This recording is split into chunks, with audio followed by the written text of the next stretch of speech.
Hello friends, मैं हूं आपकी होस्ट मिनी। वैसे तो बिग बॉस 10 से रिलेटेड आपको कई सारी बातें पता होंगी, लेकिन कुछ ऐसे सीक्रेट्स हैं और कुछ ऐसी राज की बात है जो आज हमारे साथ शेयर करेंगी Lokesh. Welcome to our Lahar network Lokesh.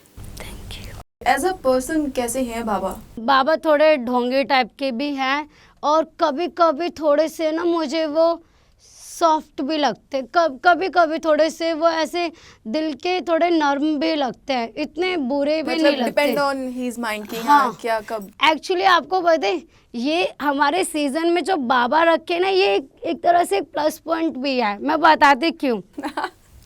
क्यों? क्योंकि हर सीजन में ऐसे बाबा तो आए नहीं, तो सब एक दूसरे को कितने सारे लोग होते थे जो पिछले सीजन, क्योंकि नॉमिनेट करने का एक किसी से भी पंगा हो जाता था नॉमिनेट। और अब यहाँ पे बिग बॉस के घर में सबको पता है कि भाई बाबा किसी एक को या दो को ही नॉमिनेट करेगा, तो सब, एक तो बाबा थोड़ा बदतमीजी भी बोल लेते थे, अगर वो नहीं भी बोल रहे ना और अच्छे बन रहे तो सब बिल फाड़ते थे बाबा पे। जितने भी टैग आते थे, बाबा बाबा बाबा खलनायक की सीट पर, ये वो। हाँ, कभी कभी उनकी हरकतें रहती थी, लेकिन ना गेम सबके चलते थे कि हम क्यों दूसरे को बोल के बुरे बने, सीधा सीधा वहाँ से नॉमिनेट होंगे, सीधा बाबा पे बिल फाड़ो ना यार। बाबा करेगा तो किसी एक को या दो को ही नॉमिनेट करेगा और सब उनको करेंगे, तो बचने के चांस होते हैं ना नॉमिनेशन से कोई। तो ये भी चीज़ है यार। अब बाबा तो खैर बकवास करते ही हैं, लेकिन और ज़्यादा वो बकवास तब करने लग जाते हैं जब सब उनके ऊपर बिल फाड़ते हैं। देखो यार, हम हमेशा यही बोले कि यार बाबा तो ऐसे हैं, बाबा ठीक है गंदे, लेकिन आप मौका तो दे रहे हो ना उनको और ज़्यादा गंदा बनने का, मौका दे रहे हो। क्योंकि कोई भी शो में एक दूसरे को उतना नहीं बोलता जितना कि बाबा पे सारे टैग लग जाते हैं नॉमिनेशन से बचने के लिए। बिल्कुल, मैंने ये चीज़ भी नोट करी, जब कोई नॉमिनेट होता है ना तो पंगे किसी और से उतने नहीं लेता, बाबा से लेते हैं। और बाबा हमेशा कहता था, अरे नॉमिनेट हो गए हो, फुटेज लो, कुछ करो कुछ करो। तो ऐसा नहीं है, बाबा अच्छी और बुरी सारी एडवाइस देते हैं। अच्छा, कभी कभी बाबा ऐसे करते हैं लाइक कि उनकी जो भड़ास है वो निकाल देते हैं, जो भी उनको बोलना है बोल देते हैं। देन फिर जब वो चीज़ ख़त्म होती है, लाइक कोई टास्क हुई या फिर कुछ वैसा हुआ, वो ख़त्म हो जाती है, फिर वो वापस आते हैं घर वालों के पास, फिर उनसे बात करते हैं और बोलते हैं कि मैं तो जस्ट एक्टिंग कर रहा था TRP के लिए। मतलब आपको क्या लगता है कि कहीं ना कहीं वो भड़ास निकाल देते हैं फिर लोगों के सामने आके, लाइक ठीक है यार, जो हुआ सो हुआ, ऐसा लगता है? हाँ, ये मैं उनको ना उनके हर चीज़ को मैं नोट कर लेती थी कि क्या कहते हैं, ऑब्वियसली एक टास्क है, सब चाहते हैं मैं अच्छा करूं, मैं जीतूं। तो अगर कोई 60 साल का बुढ़ा अगर अपने लिए ऐसा सोच रहा है कि भाई मुझे भी जीतना है, मुझे भी करना है, तो इसमें कोई बुराई नहीं है कि वो करना चाहते हैं। लेकिन उसी टास्क में वो ना, भाई वो बाबा कहते थे हारना मेरी फितरत में नहीं है, तो उनकी एनर्जी भी दिखती थी।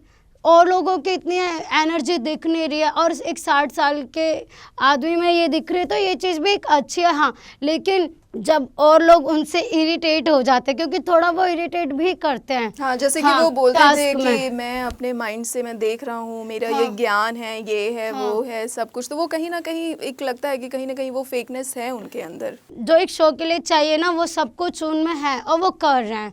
और रही बात बीच में जब मैं शो में थी, तो वो मनु और मनवीर के जो उनको टास्क में दिया था उनको हराया था, बिकॉज क्योंकि मैंने फील कर लिया था वो दिल से ना रो रहे थे। मैं आपको सच बता रही हूँ। क्यों?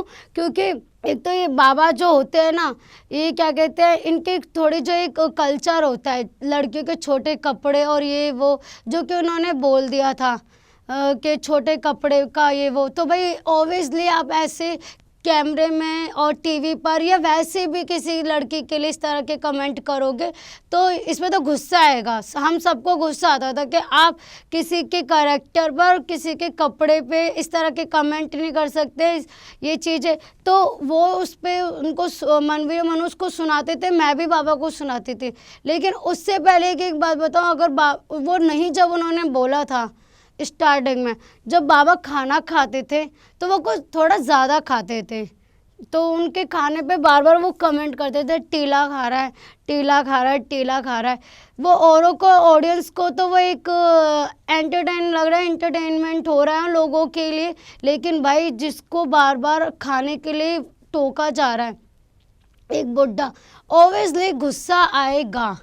मैं उस टाइम पे बाबा को फील करती थी कि भाई खाना खाने नहीं दे रहे, खाना खाने के लिए आप इस तरह के बोल रहे हो।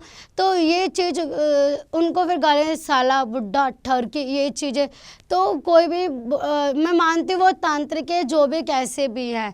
तो आप अगर उनको सामने से इस तरह के बुड्ढा और ये चीज़ें बोल रहे हो खाने के लिए, मनु मनवीर दोनों खाने के लिए बोलते थे, तो उनको उस टाइम पे गुस्सा आता था और फिर वो भी बोलते थे बाबा, फिर वो और ज़्यादा बोलने लग जाते थे। तो वो दोनों को ज़्यादा कि मैं मार दूंगा, मैं ये वो, तो भाई बुरा लगता है।